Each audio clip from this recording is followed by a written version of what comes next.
This video is designed to educate the viewer on how a flight operates across the USA from an air traffic perspective. I'll take you through a flight step by step, explaining the various phases of flights and some of the items along the way that may cause delays. Enjoy! Before the flight begins, the pilot files a flight plan with the FAA, or the Federal Aviation Administration. The flight plan is information pertinent to that particular flight. It includes the route of the flight. It includes information such as the call sign of the flight. The call sign is how the aircraft identifies itself to ATC. It includes information about the altitude of the flight. And the most important thing for the purposes of this video is knowing that it includes the route of the flight. The route is basically the waypoints that the aircraft is going to fly over to get to its destination from point A to point B. For planning purposes, the FAA does need to know in advance what the route of the aircraft is going to be, because the route is going to determine the airspace that it flies through. And there are many, many constraints in the different areas of the airspace. For example, if you've got 25 airplanes that are heading in a southerly direction, there's going to be a need to restrict flights going in that direction to increase separation between aircraft. So all this information is put into the flight plan, which is then sent to the various air traffic control facilities so that they know exactly where the plane is going and what the route of the flight is going to be. The flight plan is a key part of the flight, and you'll hear me reference the flight plan throughout this particular discussion.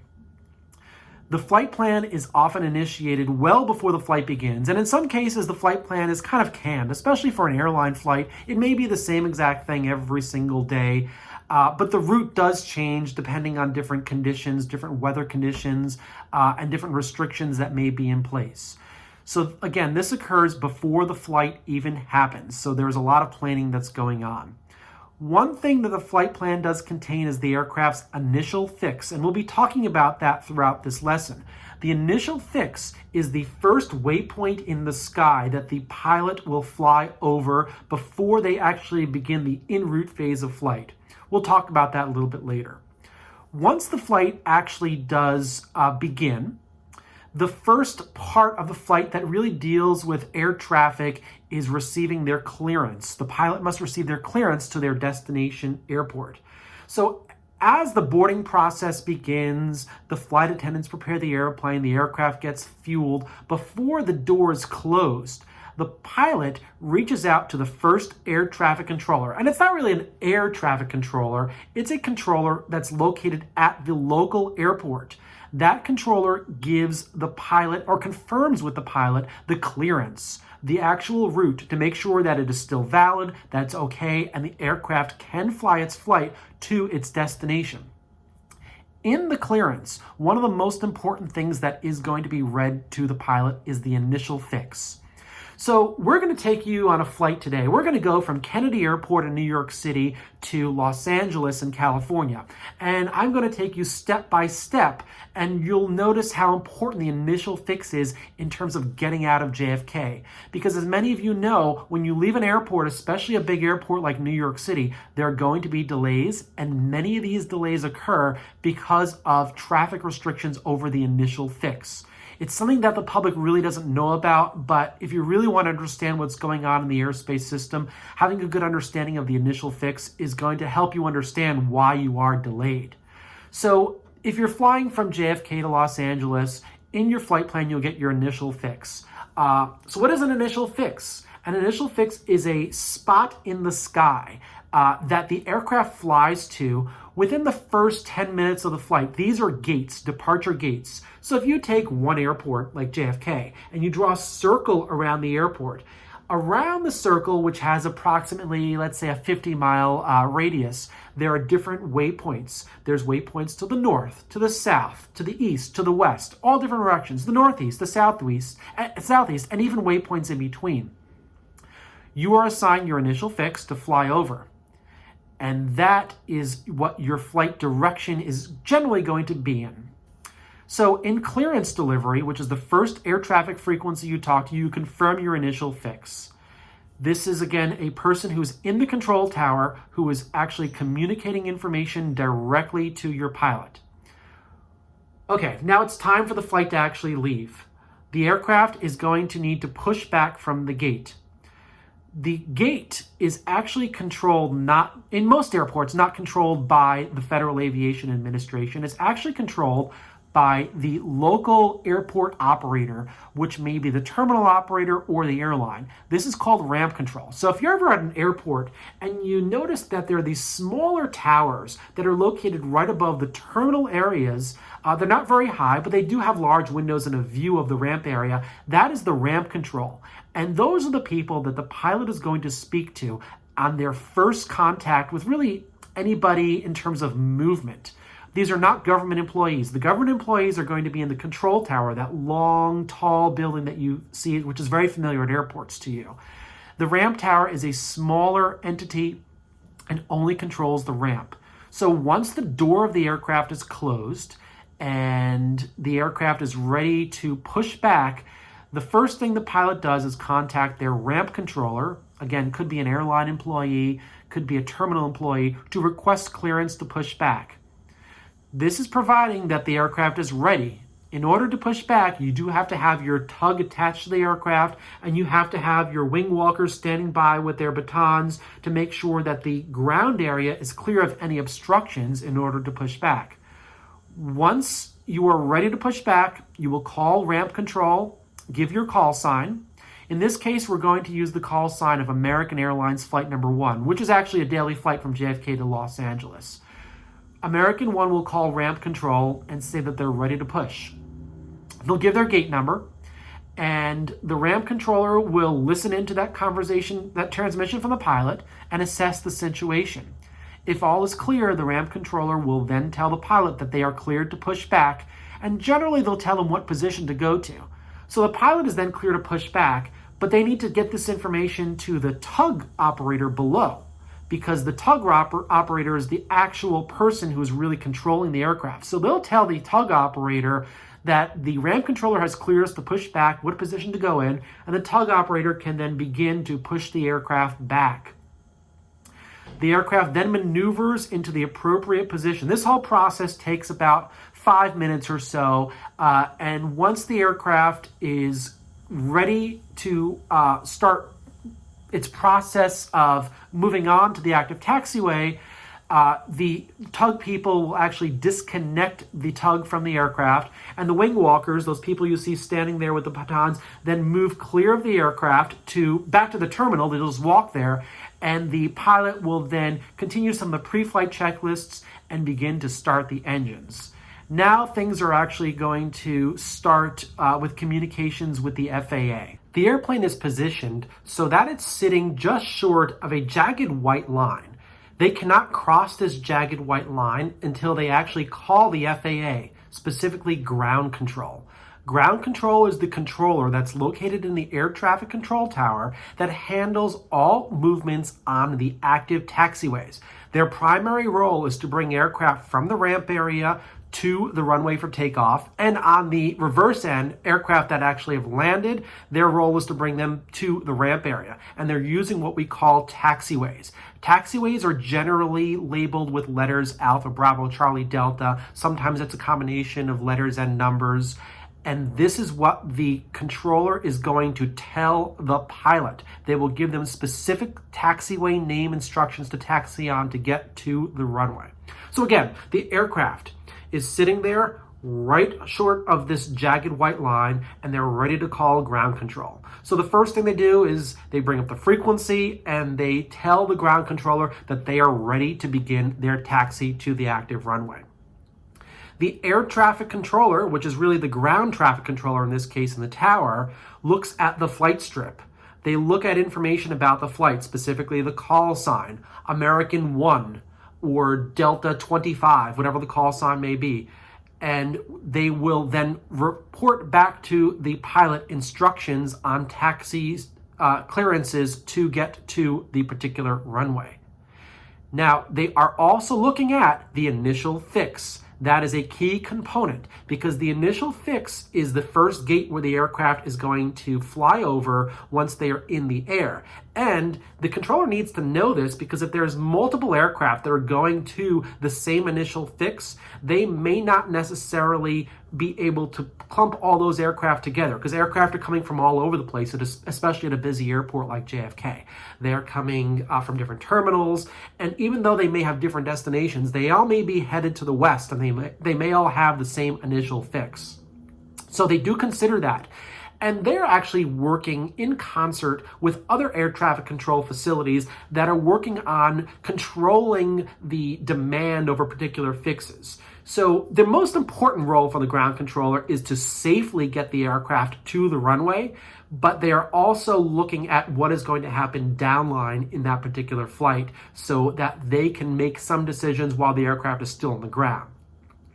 So the aircraft begins to start its taxi after getting clearance. So let's just say American 1 is calling ground. The control tower responds with something like American 1, taxi to runway 13 right via taxiway Papa.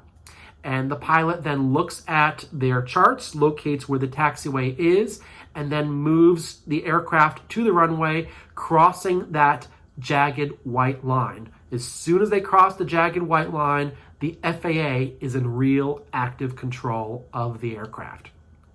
Now, there can be many, many things that will happen when you taxi to the runway. You can be asked to follow another airplane that's going to the same place as you. You may be asked to just hold your position. You may be asked to taxi to a particular area and stop and let another aircraft pass by. Because at a busy airport, especially an airport like JFK, there's airplanes that are inbound, that are outbound. There's even airplanes that may just be taxiing around, repositioning from one gate to another. So it's very important that the pilot pays very close attention and follows the specific instructions of the ground traffic controller to get to the runway. If, for example, there are many airplanes going over a particular fix and that particular fix has restrictions over it, let's say because there's a thunderstorm, the ground traffic controller may actually tell you to move to a taxiway that is not really part of your route to the runway, just a hold. In some airports, there are even hold pens that they'll position the aircraft into and have them sit there for maybe 20, 30 minutes because that fix is just so saturated. There could be a thunderstorm over that fix and the fix is closed, and there could be 20 other airplanes that need to go over that fix. In the meantime, the pilot does need to consider a few things. They need to consider fuel on board. Do they shut their engines down? And can they even work with people in their company on a different radio to try to get a different fix that may not be as congested because there just may not be enough traffic going over a different fix that's going in a similar direction to get to their destination. They can go to a fix, let's say, that's maybe slightly south of the fix that they've been assigned to and eventually rejoin the route that they were going to take to their final destination. So the ground controller, again, is not just focusing on safety and separation between aircraft. They're focusing on spacing between aircraft so that there's not too much congestion in the sky. And they will sequence airplanes at a busy period, let's say 5 o'clock in the afternoon on Tuesday. They will sequence airplanes one behind the other so that they're all lined up, coming from all these different directions to eventually get to the point where they're following each other, the conga line, to get to the runway. If they need to cross a runway, they will tell them which runway to cross by giving them specific instructions, and the pilot must read back everything to the ground traffic controller. So again, it's called air traffic control, but it's really ground traffic control. It's a controller who's handling airplanes that are on the surface of an airport, and it does not extend beyond the surface of the airport. Now, there is another position in the control tower, and that is called the local controller, also known as the tower controller. This person is a controller that is generally standing right next to the ground controller because they have a relationship with the ground controller and they do need to communicate information with each other. The local controller or tower controller only handles aircraft that are on the runway. So the local controller will assign aircraft takeoff clearance. Once the aircraft is in that conga line of airplanes or approaching the beginning of the runway, the ground controller will then tell the pilot to switch their frequency to the local control frequency. And they will just monitor that frequency and await instructions from the tower controller, the local controller. Generally, the first instruction that the tower controller will tell the pilot will be to line up and wait on the active runway. This, of course, is done when it is safe to do so. The previous departure must be taking off already. There may be an airplane that's landing on that runway that the air traffic controller has to consider. There may be an airplane that's crossing the runway. There may even be a stop on departures due to something going on in the airspace. The controller takes all these things into consideration before telling the aircraft to line up and wait on the runway. Once everything is clear, the tower controller will then issue takeoff clearance to the pilot. And that is the moment that the pilot can begin its takeoff roll. The simple phrase "cleared for takeoff" is an issuance of takeoff clearance, and the pilot can then begin to start revving the engines and moving down the runway for takeoff. So again, this is the person in the control tower. They're visually looking out the window, seeing what's happening. If it's a foggy day, they're using ground radar, including the ground controller, and they are making sure that the airplane is taking off safely. The aircraft accelerates. It then rotates and is finally in the air. The tower controller then issues an instruction to the pilot once the pilot is about 500 feet or so off the ground, and that is to contact departure control. So now the pilot is going to leave the jurisdiction of the control of the airport control tower and then move on to the departure controller. That is a completely different air traffic control frequency. It's an air traffic controller that's not even located at the airport. So we're now airborne. Air traffic control in the control tower has told the pilot to contact departure control. They switch their radio frequency and talk to an air traffic controller in what's called a TRACON. TRACON is an acronym for Terminal Radar Approach Control. And even though it has the word approach control in it, they are also handling departure traffic. TRACON is what controls the airspace in a metropolis. They control all the airplanes that are surrounding a large city. They are responsible for guiding airplanes to and from airports. A TRACON has very different boundaries depending on the geographical airspace. In New York City, we departed from Kennedy Airport. The TRACON is called the New York TRACON. The New York TRACON handles aircraft at different altitudes, generally lower altitudes, right down to the surface of a particular area. And they handle traffic going into multiple airports. So they handle departures out of LaGuardia, arrivals into Newark, flights that are transitioning, say, at 3,000 feet throughout the airspace. They're handling everything. The TRACON is actually subdivided into different sectors. For example, there's a Kennedy departure sector or a LaGuardia departure sector. There's a Newark approach sector or a Westchester approach sector. Again, that is specifically the New York City area. In a smaller city, it may not be divided up as much as it is in a complex airspace such as New York City. But again, I'm taking you on a flight from JFK to Los Angeles, so we're going to focus on the New York TRACON. So there are multiple air traffic controllers that work different sectors within the TRACON. The TRACON for New York, the New York TRACON, is located in Long Island. It is not physically at JFK Airport. It doesn't need to be at the airport. This is a place where air traffic controllers are working in radar rooms. They are in these rooms that are very dimly lit, and they're looking at their radar scope at the blips going around in a circle, and they see the targets.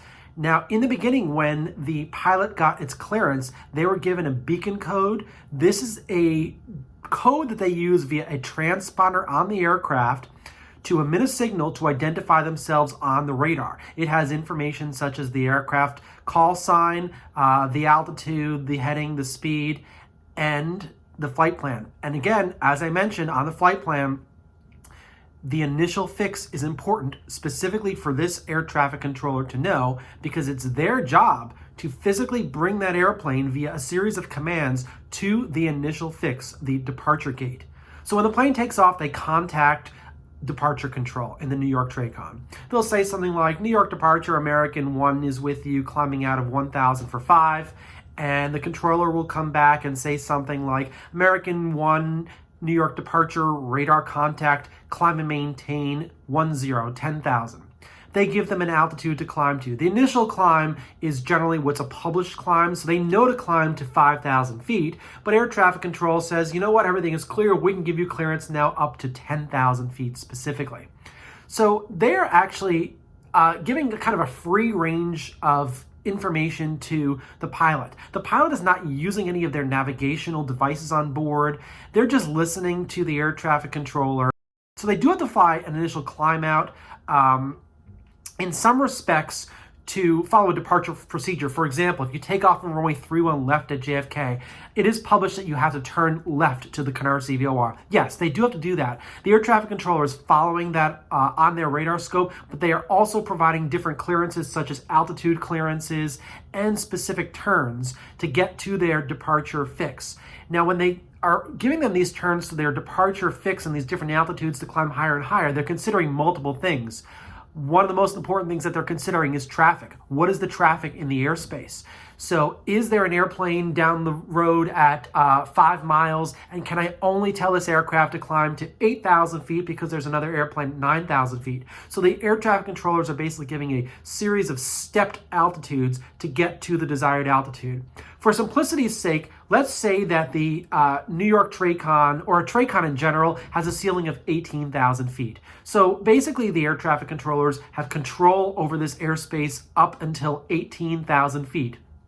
And these fixes are generally located about 50, maybe less, maybe more miles away from the airport, so that they are approximately at the edge of the TRACON's airspace in terms of distance as well as altitude. So a series of turns is given. Climb and maintain 10,000, climb and maintain 11,000, turn right heading 270, turn left heading 270. As they're giving these clearances, they are avoiding other airplanes, but what they're also doing is looking to see what is the demand for the initial fix. In a big, complex airspace like New York City, many airplanes departing from many airports may be using the same exact departure fix because they're all going in that general direction. So it's a massive task to try to get airplanes that are emerging from all of these different airports to bring them to their initial fix. There are multiple things that the air traffic controllers and the TRACON need to consider: traffic, weather, too many airplanes, and airplanes do need to be spaced a certain distance apart for wake turbulence purposes. So the air traffic controller finds that the path is clear to proceed to the initial fix. So when all is clear, they will tell the pilot to proceed directly to their fix. So exactly what is a fix? I mentioned a fix earlier. There's a series of fixes that encompass an airport. A fix can be several things. An example of a fix is a radio beacon on the ground that is transmitting a signal that the planes can fly to. And in many cases, fixes are actually intersections of radials of these radio beacons. These radio beacons, often called VORs, or very high frequency omnidirectional radio beacons, emit signals in 360 degrees in a circle. Every single degree is called a radial. There are multiple VORs throughout the country. Where any radials intersect at a defined location is called a fix. There are other types of fixes that exist, but all you really need to understand is that a fix is a location in the sky that the pilot uses navigational equipment on board to navigate to, and that's what a fix is.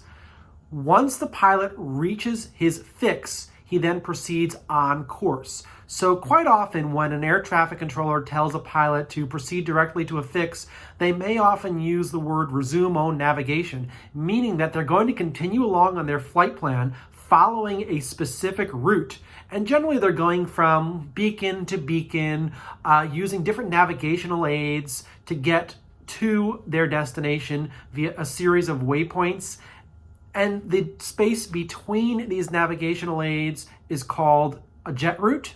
And there's different types of jet routes. We're not going to get into the different types of navigational tools used. This is just more about understanding the concept of moving along in the airspace. So an aircraft has been cleared to its fix. So for simplicity's sake, let's say the fixes are located on the boundary of the TRACON. The TRACON, again, controls the airspace within that particular metropolitan area. to an altitude of approximately 18,000 feet. Well, what happens when the aircraft continues its climb and moves beyond the TRACON airspace? They then move into the airspace of what's called an Air Route Traffic Control Center, or ARTCC for short. Centers are sort of the kingdoms of air traffic control, and they handle altitudes of above 18,000 feet in most cases, all the way up to very, very high altitudes and large expanses. They cover several states. Centers are the broadest set of air traffic control you have. Centers are, again, located away from airports in their own facilities. There's about 22 centers throughout the United States, so that's it, considering how large the country is. These 22 centers handle large sectors of airspace for aircraft climbing to their cruising altitude, as well as en route at their cruising altitude. The average cruising altitude of an airliner, let's say, is around 30 to 40,000 feet. And it's the centers that are monitoring these aircraft. The centers are using long-range radars to keep track of the aircraft. So the TRACON is using radars as well as the center. And again, these controllers are located in these dark rooms, looking at their radar scopes, looking at the blips of the traffic moving across the screen, all in real time. They also have flight plan information, so they know exactly what initial fix the plane is coming from. And in some cases, it may even be the center that is giving the pilot clearance to go to their initial fix. It really depends on the dynamics of the airspace. So within a center, there is subdivisions, just like a TRACON. There's a lower altitude division of the center, and there's a higher altitude division of the center. And within the center's high altitudes and low altitudes, these are subdivided into different geographical regions because the air traffic controllers just simply can't handle hundreds of miles of airspace on their own. So it's divided into different sectors. So the pilot of your aircraft has been transitioned to the center airspace. They receive altitude increases to get to their cruising altitude. And for the most part, they are proceeding on course. So they are flying from waypoint to waypoint as planned. So the work of a center controller is quite different than the work of the TRACON controller, because the center controller is primarily there to monitor the aircraft to make sure that the aircraft is flying on course. Now, of course, their main role is to avoid collisions in the sky. So they do need to do things on occasion to prevent aircraft from coming too close to each other. They often are involved with speed adjustments of aircraft, especially if two aircraft are on the same route. They may be going to the same destination. As you continue from New York City, you pass over the state of Pennsylvania, and you may have aircraft that take off from Philadelphia Airport that are going to be going to Los Angeles also, following basically the same route. So speed adjustments may need to be made, etc. So there is still a lot of work for the center controller to do. It's just on a completely different level, and it's generally covering a much larger space of airspace as opposed to the TRACON. There are multiple, like I said, controllers within one sector. So when you're done with the New York TRACON, you're likely going to be speaking to the New York Center. The New York Center is going to handle you to get to your cruising altitude and beginning of your en route climb phase, your en route high altitude phase after the climb. You'll be talking to many New York Center controllers, and once you move on past the New York airspace, you'll be talking to the next center, which is Cleveland Center. Cleveland Center handles a lot of the airspace around Ohio, Pennsylvania, a large, vast area, and it's the same concept. You're already at your cruising altitude, you will check in and you will check out. You will check in and you will check out. Still talking to Cleveland Center, but different people. There may be times when the pilot experiences some turbulence at a particular level, so they may request from Cleveland Center to climb to a higher or lower altitude, and Cleveland Center may talk to other pilots on the frequency to see which altitude has the best rides and tell the pilots to actually climb to those altitudes. So the final altitude that's in the flight plan is not necessarily set in stone because you have to consider things like the comfort of the actual flight. From Cleveland Center, you then move on to Indianapolis Center. From Indianapolis Center, you then move on to Kansas City Center. And I'm not going to mention them all, but you get the idea. There are several centers that the aircraft has to pass through as they fly their flight plan using the different waypoints that are prescribed. The centers are also taking a look at what's going on at the destination airport of all the flights to make sure that the flow of aircraft is moving along properly, that everybody is essentially spaced the way they are supposed to be spaced, because you don't want too many aircraft bunching up together as they approach a particular airport, because that's going to cause delays. So the aircraft keep moving across till they get to their final center airspace before approaching Southern California.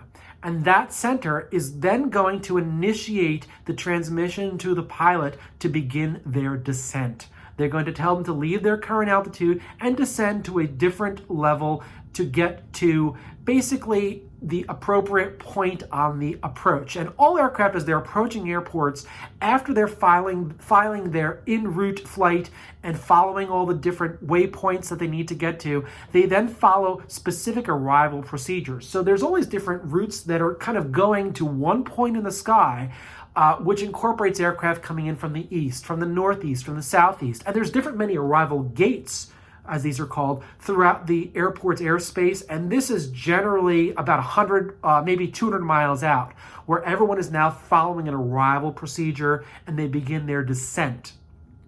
It's a very difficult job now for the air traffic controller in the center, because they need to make sure that airplanes coming from multiple directions are all merging at a particular point. So separation is key, speed adjustments are key, and in many cases, they may tell the aircraft to enter a hold because there's just too many airplanes that are approaching these approach gates. So for Los Angeles, there's an arrival procedure coming in from the Pacific Ocean. So if you're coming in from Hawaii or Asia, there's an arrival procedure coming in from the north if you're coming in from Seattle or Canada, and there's an arrival procedure for arrivals coming in from the east. If you're coming basically from anywhere in the United States, there's others, but those are just the general arrival routes that aircraft can take to get to Los Angeles. So as they get closer and closer to the airport, the center will start descending the aircraft to get to a lower altitude to continue on their arrival procedure to the airport. Now, just like we mentioned in New York City, and this is not set in stone, the centers are generally controlling aircraft above 18,000 feet, so they will generally tell aircraft to descend to altitudes of about 18,000 feet before they hand off control to the TRACON. So again, all these large cities have TRACONs. New York City has a TRACON, and as you're flying over the United States, you're essentially passing over many TRACONs of smaller cities or different cities that are controlling flights into and out of particular airports for a range of about 50, 100 miles or so. Now, there are areas where there are no airports, and in this case, the center is often controlling the airspace right down to the ground level. And in many cases at all, there's areas where airspace is not even controlled at all. So we've overflown all of that as we are descending now into the Los Angeles area. So the center is giving us altitude adjustments to descend to approximately 18,000 feet. And at 18,000 feet, they are then going to transition us to the TRACON. The name of the TRACON in the Los Angeles area is called SoCal, the SoCal TRACON. It stands for Southern California. And the Southern California TRACON actually handles a very, very large area all the way from Los Angeles down to San Diego, right to the Mexican border. So it's handling not only airports in the busy LA basin, it's handling airports in the San Diego region and airports in between, as well as airports that are inland. So they are now taking all the aircraft from the centers in all directions, and the TRACON, the SoCal TRACON, is now feeding them in towards LAX. This is approach control. Approach control is a very difficult job because you've got a high density of airplanes. If Los Angeles is only landing on, let's say, one runway, you need, as an approach controller, to get every single airplane to the final approach fix, which is approximately 10 miles out from landing. So if the aircraft is going to fly an instrument landing system, or ILS approach, which is a straightened approach to a runway, they need to be lined up with the runway approximately 10 miles or so out. So the air traffic controllers are giving the aircraft radar vectors. So after they complete their arrival procedure into the airport with their speed adjustments, their altitude adjustments, possible turns and possible holds, the air traffic controllers are now giving the aircraft specific headings to fly to avoid other aircraft and to fit into the traffic pattern to get to the final approach fix at Los Angeles International Airport. It's not easy to do. And quite often, aircraft are going to have to be vectored around in very strange ways. So if you've ever approached an airport and you may see the airport, and you go past the airport, and you may even go past the airport again, that's because the approach controller is trying to find the right space to fit you in between airplanes so that you can actually be lined up with the runway and safely separated from other aircraft. They take into consideration the type of aircraft. If you're behind a 747 or an A380, they're going to need a lot of distance because of turbulence that's coming from the vortices of the wingtips of those aircraft. That's called wake turbulence. So the air traffic controllers know the different types of aircrafts, and they know the different types of separation that's necessary between the airplanes. So they're doing a lot to try to get all these airplanes to this final approach fix. It could be something like a term like turn right heading 270, traffic 12 o'clock and 5 miles, report the traffic in sight, descend and maintain 5,000, reduce speed to 230. The approach controller issues the final approach clearance. They make sure that the aircraft is appropriately lined up with the runway at the right speed and is separated appropriately between the aircraft in front and behind them. At approximately 10 miles out, the approach controller hands off the aircraft to the tower controller or the local controller. So as you can see, we're doing everything in reverse. Before the departure, the tower controller handed the pilot off to the TRACON, and now the TRACON is handing off the pilot back to the tower. So we're lined up with the runway, and the aircraft is all set to land. It could be number 1 or number 2 on the approach, number 3 depending on where they are in line, but they are positioned to land, and they make contact with the air traffic controller. So remember now, on the departure side, the tower controller told the aircraft to line up on the runway and to take off. They are also handling arrivals, but arrivals contact the tower much further out because that's part of the airspace of the airport that the controller controls. Not only does the controller control arrivals into the airport within approximately 10 miles, they also handle a lot of the visual flights that are transitioning through the airspace. For example, aircraft that are going directly overhead Los Angeles, let's say at 2,000 or 3,000 feet from north to south or south to north, that's handled by the same person in the control tower. Sometimes those aircraft are on a separate frequency, depending on the airport, and at other times, the actual air traffic controller in the tower is handling those aircraft in addition to the arrivals. So once the aircraft is all positioned to land and the controller sees that everything is free and clear, the runways are clear, the control tower will tell the pilot that they are cleared to land on the specific runway and also tell them what the current winds are. So it's on this frequency where the aircraft actually touches down onto the runway. As the aircraft proceeds with its landing roll, slows down, the tower controller sees where the aircraft is and assigns a taxiway for the pilot to vacate the runway. Taxiways, remember, have letters Alpha, Bravo, Charlie. They could be alphanumeric. And as soon as they tell them to do that, they tell them to switch over to ground control. So you remember when we took off from Kennedy, we were talking to ground control, then tower. It's just the opposite here. We're talking to tower control, now ground control. Ground control, again, is a positive control zone from ATC, and they will give you step-by-step instructions on where to go depending on what your final destination is at the airport. So they'll always ask you, what's your gate? So they'll know that if someone is going to gate 93, that they need to take a taxiway route of Alpha, Bravo, Charlie to get to gate 93. And of course, considering what's on the ground, those are things that they have to think about. Is there traffic in the way? Can they just follow another airplane into the gate? It may take a few moments. On a separate radio, however, the pilot or the co-pilot needs to call their company up to let them know they've landed and are on the ground. And that is actually the ramp tower. So we talked about that in the very beginning, these ramp towers on top of the airport terminals. They're now talking to the ramp tower once again to find out if their gate is available. So if their gate is available, the ramp tower says, yep, you're cleared in, come on in. And then the pilot actually does go back and confirm with the ground controller that they are indeed cleared in. If they're not cleared into the gate, the ramp tower may say, there's no room for you. We may need to keep you on a taxiway. Tell the ground controller to position you somewhere so that you can sit it out before we actually accept you into our ramp zone.